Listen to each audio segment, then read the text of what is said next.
They called me the maid's son, the boy who wasn't good enough to sit at their table, let alone marry into their family.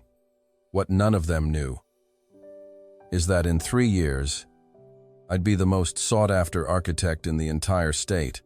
But that's getting ahead of the story. It started with a dying wish and a desperate old man. For 2 years, Grace Whitmore hadn't opened her eyes. Not once. Her grandfather, Richard Whitmore, was one of the wealthiest men in the city, a man who could buy hospitals, hire the best doctors in the country, pull strings most people didn't even know existed. And still, none of it mattered. Money couldn't make her wake up. So when the doctors gave up, Richard did something he swore he'd never do. He dug up an old family prophecy, one he'd buried in a drawer for 22 years. It said only one man, born on an exact date, could save her. That man's name was supposed to be Marcus Reeve. Marcus refused. Flat out. Marry a woman in a coma. People will laugh at me, he said. So his family did something no one saw coming. They handed the marriage to someone else. Someone poor. Someone disposable. Someone who happened to share that same birth date. Purely by accident. Me.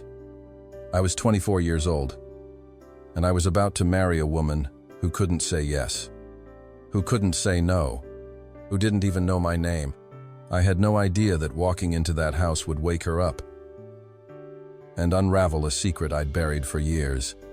A secret that would put me face to face with the very people who once looked down on me and make them wish they never had. This is the story of how a lie became a marriage, and how a marriage became something real. My name is Ethan Cole, and before any of this happened, my life was simple. Too simple.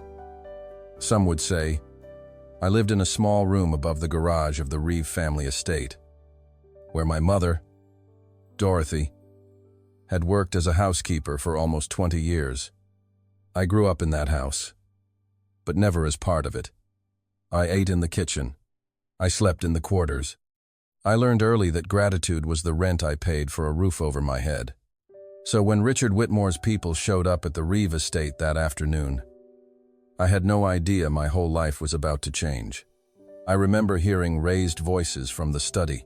Marcus Reeve, the family's only son, the golden boy who'd never worked a day he didn't want to, was practically shouting, "Marry her. She's in a coma. What am I supposed to do? Whisper vows to a woman who can't hear me. People will think I'm insane." His mother tried to calm him down, but Marcus wasn't having it. Tell them I'm sick. Tell them I'm traveling. Tell them anything. But I am not marrying a woman who might never wake up. That's when I heard my name for the first time that day. There's another way, his mother said, her voice suddenly careful, almost gentle. Ethan, the housekeeper's son. He was born the same day as you. Marcus. I remember his mother gave birth the same morning you did. Silence. Then Marcus laughed, low and cruel. You want to send the maid's son to marry a billionaire's granddaughter using my name. If the Whitmore family finds out we sent someone else, his father warned, we lose everything. The contracts, the partnerships, all of it. But if nobody finds out, we keep the deal, and you keep your pride. I wasn't in that room. I didn't need to be. Within the hour, I was standing in front of the man who had fed and sheltered my mother for 2 decades, being told that I was about to become somebody else's husband, under somebody else's name. You should be grateful, he told me. Most people never get an opportunity like this. Why me, I asked, even though some part of me already knew, because you happened to be born on a very convenient day, he said, not even bothering to look up from his desk. I told him no, firmly. I said I wouldn't build a marriage or steal one using a lie. That's when he smiled, and I understood exactly how this conversation was going to end. Your mother's health hasn't been good lately, he said. It would be a shame if she suddenly had nowhere to live. No income. No one to look after her. I felt something cold settle in my chest. My mother had spent 20 years bent over other people's floors so that I could have a bed to sleep in. If I said no, she would lose everything. At an age when she had nothing left to rebuild with. If I do this, I said quietly, she stays. She's taken care of. No matter what. Simple as that. He said. That night, I sat with my mother in our small room above the garage, and I still remember the way her hands trembled when I told her, "They're sending you into danger because of me." She whispered, "No, Mama, I'm doing this so you're safe. That's all. I know how to endure things. I always have. That's what breaks my heart." She said, "You've endured too much already." 3 days later, I stood in front of Richard Whitmore for the first time, wearing another man's name like a borrowed coat. He was kind to me, immediately kinder than I expected, kinder than I deserved. Given the lie I was carrying, he called me son. He gave me a car, an allowance, a place at his table. But the moment that truly stayed with me was when he led me into a quiet room and introduced me to the woman I had just married. She lay there, motionless, unaware that a stranger had just promised his life to her. Nobody had warned me what that would feel like. That night, in the bedroom I now technically shared with my new wife, I laid down a blanket on the floor beside the bed and stayed there until morning. Not because anyone asked me to, but because some promises should be kept even when nobody's watching to see if you keep them. I had no idea that decision one small, quiet act of decency was about to change absolutely everything. The days that followed fell into a strange rhythm. I woke early, careful not to disturb the woman lying silently in the bed beside the floor where I slept. I learned the sound of the nurse's shoes on the marble floors, the schedule of the doctors, the particular hush that settled over the house every evening, like the whole estate was holding its breath, waiting for something that never came. Her name was Grace. Grace Whitmore. I'd heard it whispered by the staff long before I ever said it myself. Richard treated me with a warmth I hadn't earned. Every morning at breakfast, he'd ask about my night, my thoughts, sometimes even my opinions on matters far above anything I understood about his world. I kept waiting for the moment he'd see through me, the moment he'd realize the man sitting across from him wasn't the one his prophecy had promised. That moment never came. Instead, something worse happened. I started to feel at home. "You're Grace's husband now," he told me one morning, sliding an envelope across the table. "Nobody in this house will treat you as less. If people see you struggling, they'll think I brought in a son-in-law and mistreated him. I won't allow that." I opened the envelope. It was more money than my mother had earned in 5 years of work. "Sir, this is too much," I said, trying to push it back toward him. "Your family," he said simply. Like that settled the matter entirely. Family. The word sat strangely in my chest. I'd spent my whole life being someone's employee, someone's convenient solution, someone's spare option. Nobody had ever handed me something and called it a gift without expecting something back. But not everyone in that world felt the same way about me. Marcus called constantly, always in that same clipped, impatient tone. What's happening with the project, he'd demand, as if I owed him updates on a business deal I had never agreed to be part of. "I married Grace in your place," I told him one afternoon, my patience finally running thin. "I never agreed to steal business deals for your family." "Steal," he snapped. "So the housekeeper's son has grown wings. I've repaid whatever debt my mother owed your family." I said, "Don't call me again because of this." He didn't call again that week. But the threats didn't stop. They simply changed shape. One small mistake, he warned during our next conversation, "and that woman raising you will regret ever giving birth to you." I felt my hands curl into fists, but I kept my voice level. "Don't threaten my mother. Then do what you were sent to do." "I won't." What surprised me wasn't his cruelty. I'd expected that from the beginning. What surprised me was how easily I said no to him now, when just weeks earlier, I would have swallowed every insult to keep my mother safe. Something had shifted in me. Quietly, without my noticing exactly when. Perhaps it was the morning spent, sitting beside a woman who couldn't speak, wondering what she might have said if she could. Perhaps it was Richard's steady trust, offered without condition. Or perhaps it was simply this: for the first time in my life, someone needed me to be honorable, not obedient. One evening, Richard called me into his study, an offer waiting on his desk before I even sat down. "The company needs a new marketing director," he said. "There's also a sales position. And if you want something larger, I could place you as acting head of one of our major divisions." "Grandpa," I said, testing the word carefully. "Grace was the one you trained for this. She's still sleeping. I'm an old man. Ethan, this family needs someone I can trust. Thank you for trusting me," I said, "but I can't take any of these positions." "Why not?" "Because I'm not ready for a crown that heavy. If you put it on my head now, it will crush me. Let me start from the bottom. Let me learn beside people who've earned their place. Before I'm handed one, I haven't." He studied me for a long moment, something unreadable passing behind his eyes. "You're not greedy," he finally said. "I just know my size." "Grandpa, a man who knows his size can grow. A man who lies to himself only falls." "Fina," he said, "you'll start small, but I'll be watching you."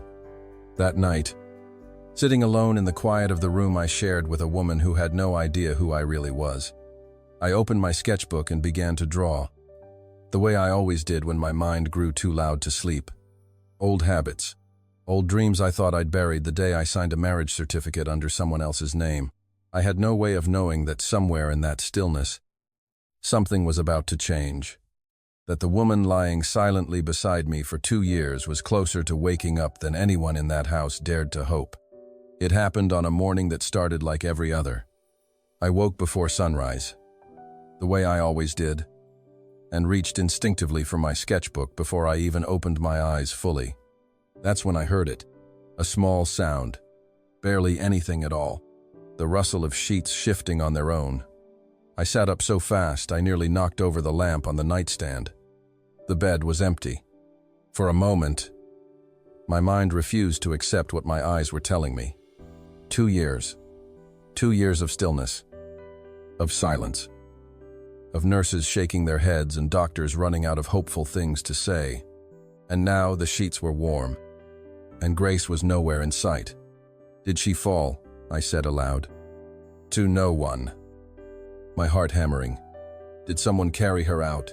I checked behind the door, beside the window, my mind spinning through impossible explanations before landing on an even more impossible one. Then I heard footsteps behind me, unsteady but unmistakably human. I turned around, and there she was, standing, pale, thin from 2 years of stillness, one hand braced against the wall but standing, and very much awake. "I was in a coma," she said, her voice hoarse from disuse but sharp as glass. "Not a ghost." I don't know how long I stared at her before I found words. You're standing. I stopped myself before the word beautiful slipped out, though it was the only word my mind offered me in that moment. "Are you done looking?" she asked. "Sorry. Who are you?" "I'm your husband," I said, immediately regretting how strange the words sounded out loud. "I heard you," she said, and something in her tone made my stomach drop. "Heard me? You asked if I fell, if I disappeared." Her eyes narrowed. That sounded like a man waiting for his wife to die. "No, that's not. Don't lie to me. I just woke up after 2 years. My body may be weak, but my ears work fine." I wanted to explain, to tell her that fear had made me say something foolish. But before I could find the right words, she was calling for her grandfather. her voice trembling with the effort of standing. Richard came running so fast I thought he might fall himself. When he saw her standing there, alive and aware, something broke open in his face, relief so overwhelming it looked almost like grief. "You came back," he said, pulling her carefully into his arms. "My girl, you came back." That night, the household came alive in a way it hadn't in 2 years. There was a dinner, laughter, prayers of gratitude repeated so many times I lost count. Grace sat at the head of the table like a queen returning to her throne. And for a few hours, I let myself believe that maybe, somehow, this could all work out. I should have known better. A few nights later, I found her sitting up in bed long after the house had gone quiet, flipping slowly through my sketchbook. I hadn't heard her get up. I hadn't heard her find it. "These aren't random drawings," she said, without looking up. "It's nothing. Just a personal interest. You studied business. Why are you drawing like an architect? It's just, you expect me to believe that," she said, closing the book with a snap. "You're hiding things. I can feel it." I told her to rest. She told me she'd rested for 2 years and had no intention of doing more of it. Something in her eyes had changed since she'd woken sharper, more suspicious, like she was searching for the shape of a lie she couldn't quite see yet. She didn't have to search long. Within days, she'd set people to work quietly behind the scenes, digging into every corner of the man she'd married. School records, family history, birth certificates, business dealings. I didn't know any of this was happening until it was already too late to stop it. She found me in the garden one afternoon, her expression unreadable in a way that frightened me more than anger would have. "Follow me," she said. "Now."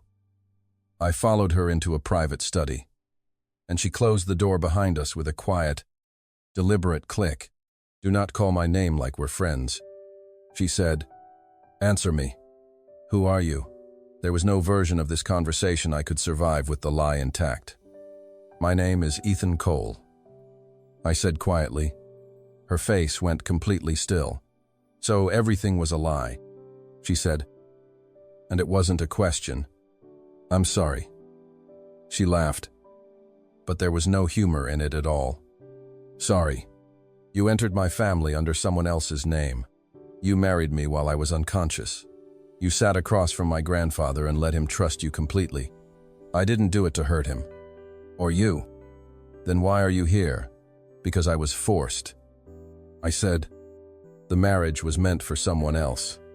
He refused because you were in a coma. His family remembered I was born the same day. They threatened my mother if I didn't take his place. And you agreed. They said if I refused, they'd throw her out into the street. She's not strong. Grace." I had no power to fight them. For a long moment, she said nothing at all, studying my face like she was trying to decide whether the truth in front of her was worth believing. "I know I deceived you," I said quietly.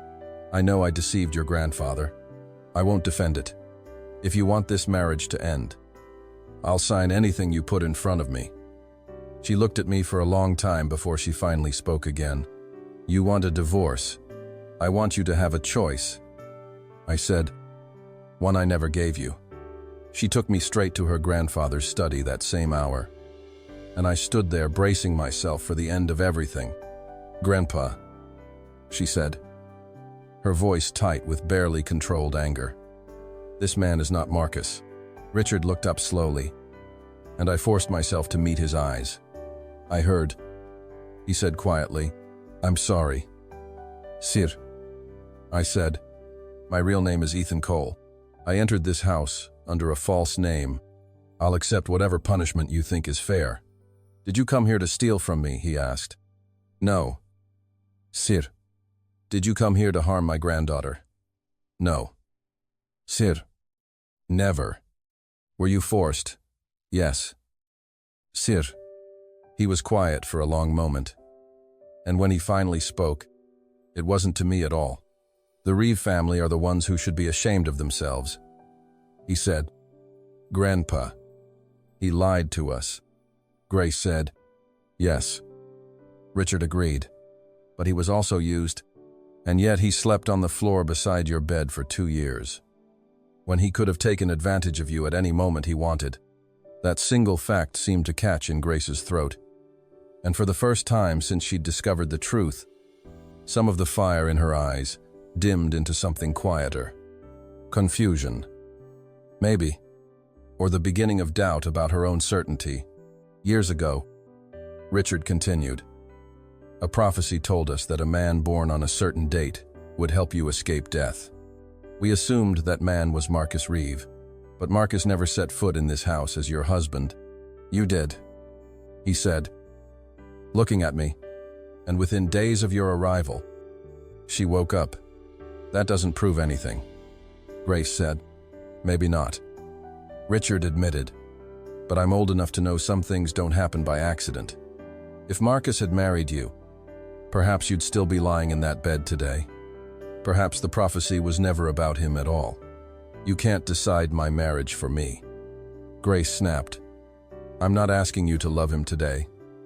Richard said gently, I'm only asking you to see the whole truth before you throw it away. And you, he said, turning to me, his voice hardening. No more lies. Not one. Ever again. Yes. Sir, I said. The Reeve family started this deception. He said, they'll answer for it eventually. But I won't let their greed be the thing that destroys this marriage. Grace didn't speak to me for 2 days after that. She wasn't cruel. Exactly, just distant. Like she'd built a wall somewhere behind her eyes and hadn't yet decided whether to let me back in. Marcus, unfortunately, wasn't finished with either of us. He called me directly one afternoon, his voice thick with contempt. So now you answer me like that because you're wearing fine clothes. I paid back whatever your family did for my mother and me. I said, don't call me again because of this. Have you forgotten your mother's still living under our roof? He snapped. Chinedu. I stopped myself, catching the name from the wrong story in my head, and corrected. Marcus. Enough. This has to stop. Keep acting stubborn, he warned. And that woman will regret giving birth to you. Don't threaten my mother, I said, my voice low and even, though my hands had curled into fists at my sides. Then do what you were sent to do. I won't, he laughed. Low and mean. Still have your pride. Don't you? Is that why Vanessa left you? I didn't answer. I didn't need to give him the satisfaction. You remember her. Right, your first love.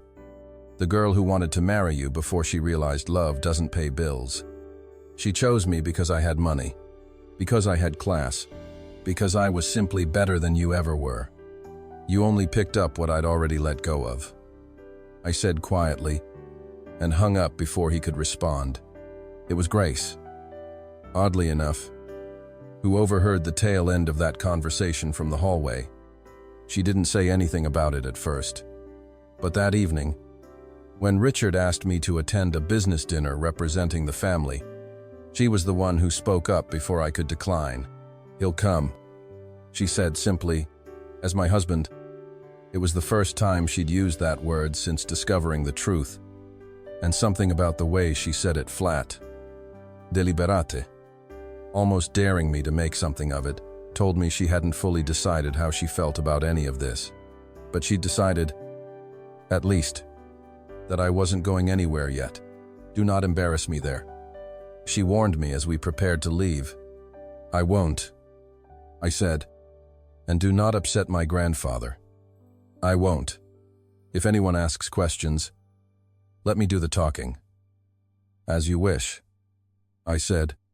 She studied me for a moment. Something unreadable behind her eyes. Don't act humble with me. I know you're hiding things. Maybe, I admitted, but not everything hidden is evil. She didn't answer that. She simply turned and walked toward the car. and I followed her out into an evening I had no idea was about to go very, very wrong. The summit was held in a ballroom that probably cost more to rent for one evening than my mother had earned in her entire life. Filled with people who measured a man's worth by the cut of his suit before they ever bothered to hear him speak. I felt the stares the moment we walked in. "Look at him," someone murmured behind us. Not nearly as quietly as they thought. "Wearing a suit like he actually belongs here. Money can change the packaging." Another voice added, but never the background. Grace's spine straightened beside me. But before either of us could respond, Marcus appeared out of the crowd like he'd been waiting for the chance all evening. "Ethan," he said, drawing my name out with mock delight. "Should you not be at home wiping your sleeping wife's mouth? Mind how you speak," I said quietly. "Or what, you'll wear a nicer suit at me," he laughed. "You grew up eating from our kitchen. Don't forget that. You'll always be beneath us." That's when I saw her, Vanessa, my first love, standing at Marcus's side, like she'd been carved from the same ice. "So this is what the Whitmore family's turned you into," she said, looking me over like I was something she'd stepped in. "I heard you married into money. I didn't know things had gotten so desperate for you. You made your choice." I told her, "Stay with it." Security noticed the commotion before I did. "Sir, this man has no invitation," one of them said, already moving toward me. "He must have slipped in. I have an invitation," I said, reaching for it. "Poor people always want to enter places they don't belong," Marcus said loudly, drawing laughter from the small crowd gathering around us. It was Grace who ended it. "Call Mr. Madison," she said, her voice cutting through the noise like a blade. Within minutes, the summit's host arrived, his expression shifting from confusion to fury as Grace explained exactly what had happened, the insults, the attempt to have me thrown out. All of it in front of half the city's business elite. "Marcus Reeve." "Mr.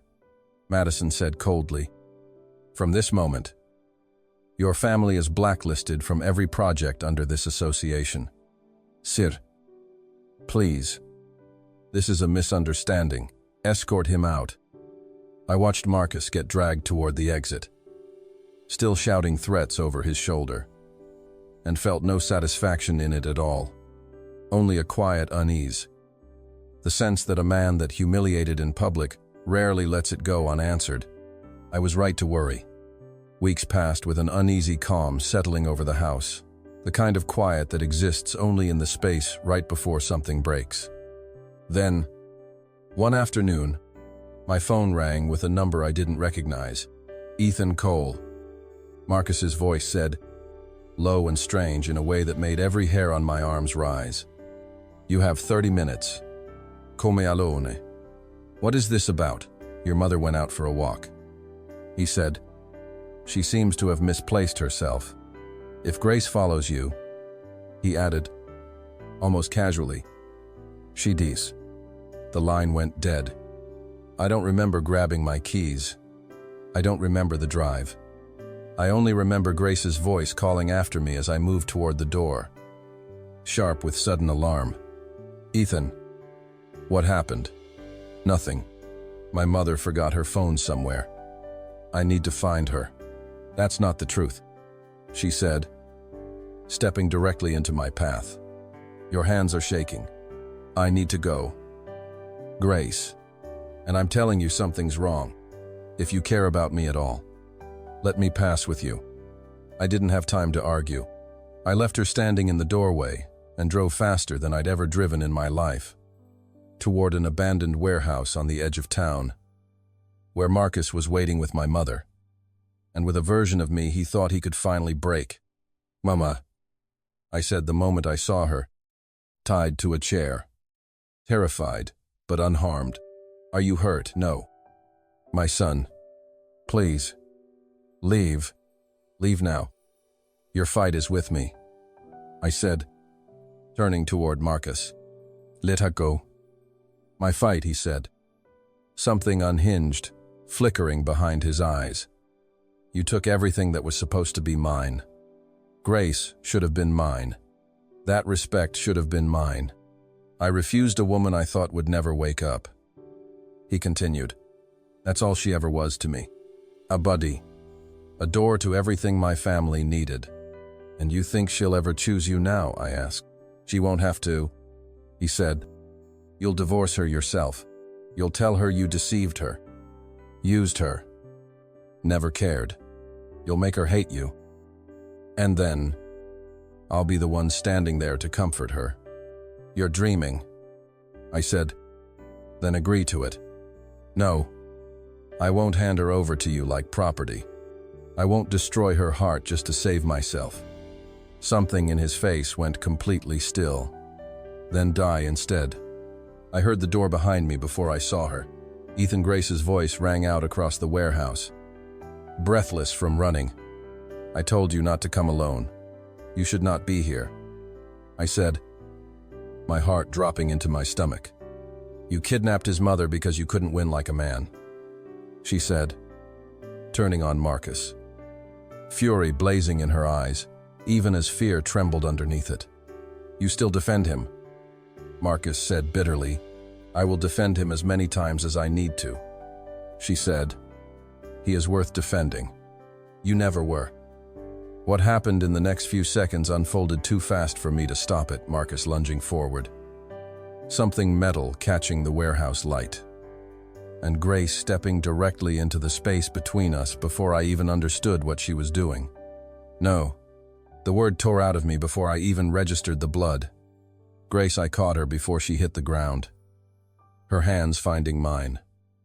Her breath already growing shallow. Look at me. Please look at me. I'm here, I said, my voice breaking. I'm not going anywhere. Stay with me. I've never. She whispered, her eyes struggling to stay open. I've been kissed by someone I truly liked. Don't say it like that, I said, my voice cracking completely now. Don't say it like goodbye. The surgery took almost 4 hours, and I spent every one of those minutes pacing a hallway that smelled like antiseptic and fear. She lost a significant amount of blood. The doctor finally told us, but the blade missed every major organ. She was brought in quickly. She'll live. She'll need rest, but she'll recover fully. Richard closed his eyes and whispered something that sounded like a prayer he hadn't used in years. My mother gripped my arm so tightly I thought she might leave marks. This is my fault, I said quietly. No, Richard said, turning to face me fully. If anything, it proves what I've believed since the day you walked into this house. She came because she cares about you. That's not a burden you should carry as guilt. When Grace woke 2 days later, the first thing she did was insult my appearance, which I took as a very good sign. You look terrible, she murmured. You were stabbed, and you're criticizing my face. I'm simply telling the truth, she said, the corner of her mouth twitching despite herself. Something had shifted permanently between us that night in the warehouse. Though neither of us said it directly, she stopped hiding her sketchbook curiosity behind suspicion. I stopped sleeping on the floor. The lie between us hadn't disappeared, but it had stopped being the only truth she saw when she looked at me. Marcus was arrested within the week, charged with kidnapping and attempted murder. The financial investigators Grace had quietly hired months earlier finally surfaced everything they'd found: falsified contracts, hidden loans, years of money collected for projects that were never finished. The Reeve family's business partners abandoned them one by one, until there was nothing left to salvage. I thought that would be the end of the chaos. I was wrong. A few weeks after Grace's recovery, a woman named Amaka Diane Foster tracked me down at a small design firm where I'd been quietly consulting under a name nobody recognized. There's a design competition next week, she said, without any greeting at all. Your shelter concept was submitted through the firm you've been helping. It's been shortlisted for the final round. I didn't submit it for recognition. I said carefully, I know. She said, but it's there now. The theme is affordable. Dignified housing for people who've been overlooked. Nobody understands that kind of design the way you do. Come to the final. If you still want to disappear afterward, I'll respect that. I hadn't told anyone in that world who I really was in years. Not since I'd walked away to care for my mother. Tired of watching people fight over credit and money, instead of the people the designs were actually meant to help. Grace found me that night, staring at a sketchbook I hadn't opened in weeks. Are you going? She asked. I don't know. I admitted. I spent years walking away from that world, and yet your hand keeps finding its way back to it. She said, I saw it the very first night I looked through your drawings. These were never just sketches. Ethan, they're your dream. What if I fail? Then you fail in front of people. And you come home to me. She said simply, but even if you don't win, your talent won't stop being real. I went. The night of the final, Grace sat in the audience beside my mother. Both of them dressed like they were attending a wedding rather than a design showcase. When the announcer finally called the name I hadn't used publicly in years, Mr. Cole, I felt Grace's eyes on me from across the room. Equal parts. Confusion and dawning realization. I stood at the podium and presented the design I'd built for families like the one I'd grown up in. Poor people don't need pity buildings. I said, they need safe homes with dignity. A home shouldn't punish someone for being poor. It should protect them. It should give a mother a kitchen that isn't dangerous. And a father, a door he can lock at night and finally feel peace. The judges praised it as powerful, practical, deeply human. And then, just as the applause settled, a man named Trevor Sinclair stood up with a folder in his hand and a smile that promised trouble. This is plagiarism, he announced. I have proof this design was copied from an image posted online days ago. The room went cold with murmurs. Grace was on her feet before I could even respond. Show the submission date of my entry, I said calmly, though my pulse was hammering. Then show the date of that online post. The organizers checked. My design had been submitted 2 weeks before the image Trevor referenced had ever been posted. Perhaps the artist made it earlier and posted it later. Trevor said quickly, then explain. I said, why the account that posted it belongs to someone paid to arrange it. A young man near the back stood up on his own, visibly shaking. My name is Finn. Trevor paid me to post an AI-generated image and time it to destroy his reputation after the presentation. He said nobody would believe a nobody like him anyway. That's a lie. Trevor snapped. But the room had already turned against him. That's when Diane stood, addressing the entire hall directly. My name is Diane Foster. I'm a director at Vision Studio. She said, this man beside me isn't a nobody. Trevor. He's Mr. Cole, the founder of Vision Studio. The architect who built the design language half the people in this room have studied for years. He walked away because he wanted a quieter life. And because his family needed him more than this industry ever did. Every one of you who dismissed him for the way he looked, the way he dressed. The family he came from, you judged him by everything except the one thing that ever mattered. I looked out into the crowd and found Grace's eyes locked on mine. Something fierce and proud burning behind them. Like she'd known all along there was more to me than a borrowed name and a maid son's reputation, and had simply been waiting for the world to catch up.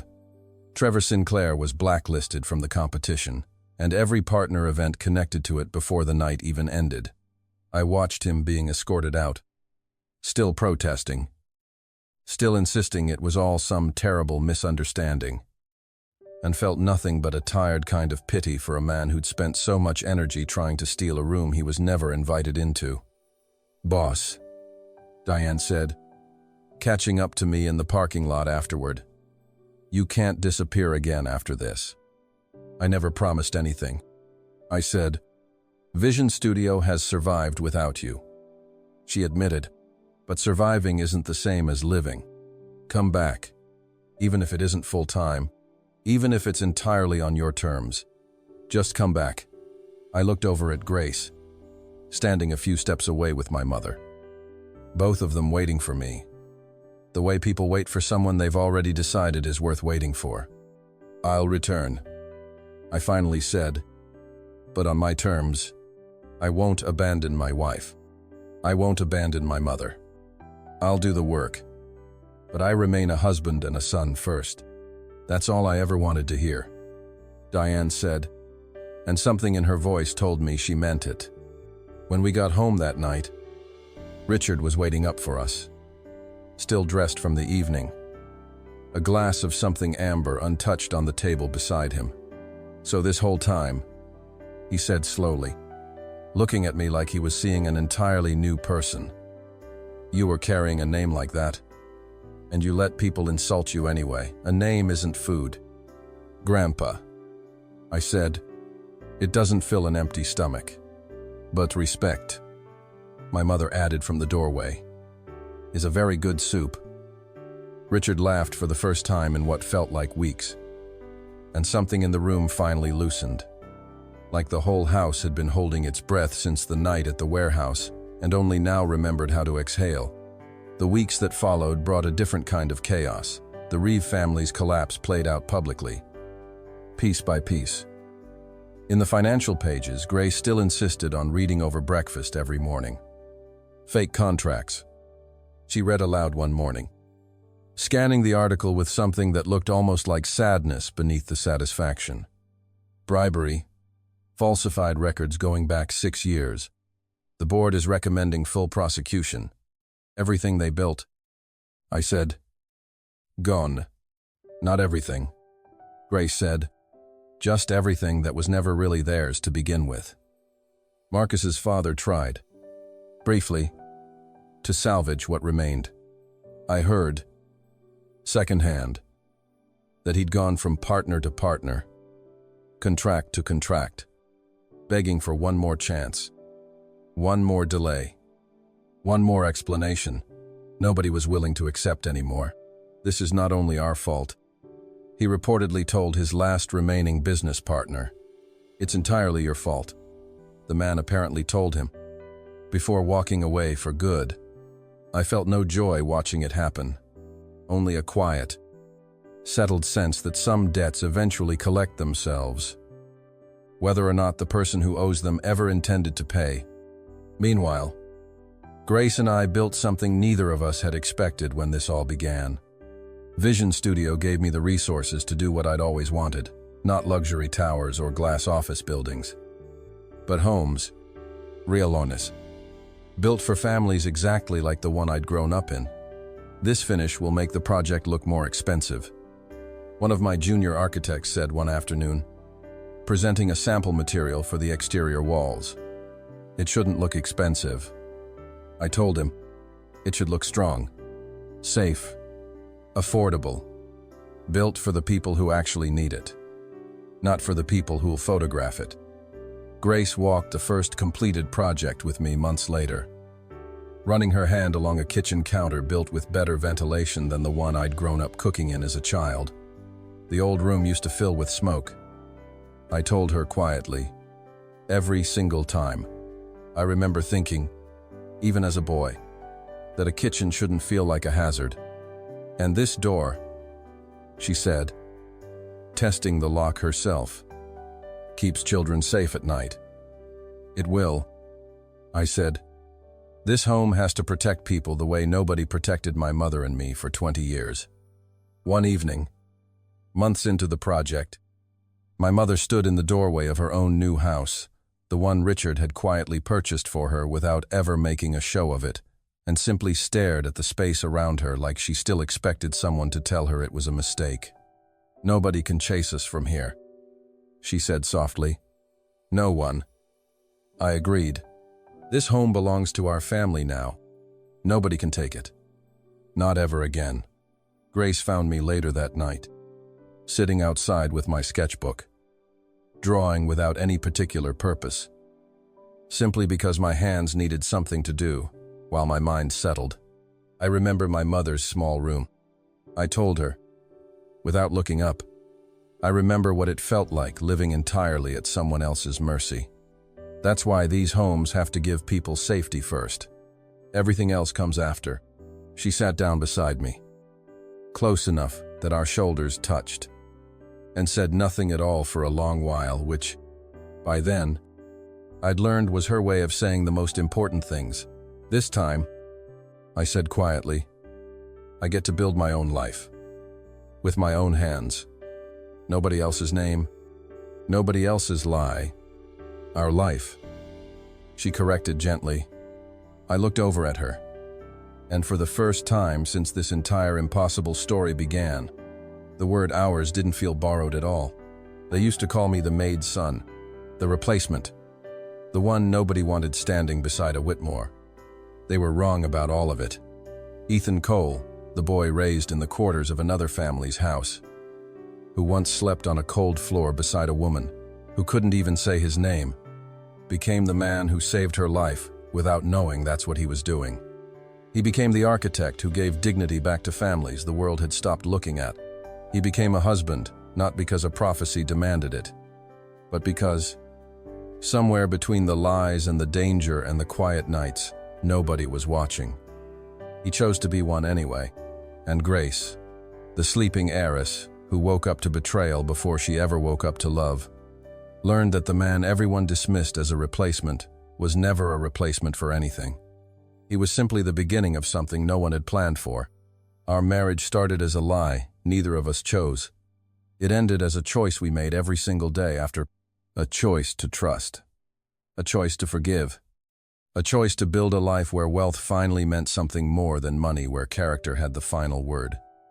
Long after everyone else had stopped talking. We didn't get here because fate handed it to us. We got here because two people, who had every reason to walk away from each other, decided to stay instead. If this story moved you even a little, don't scroll away just yet.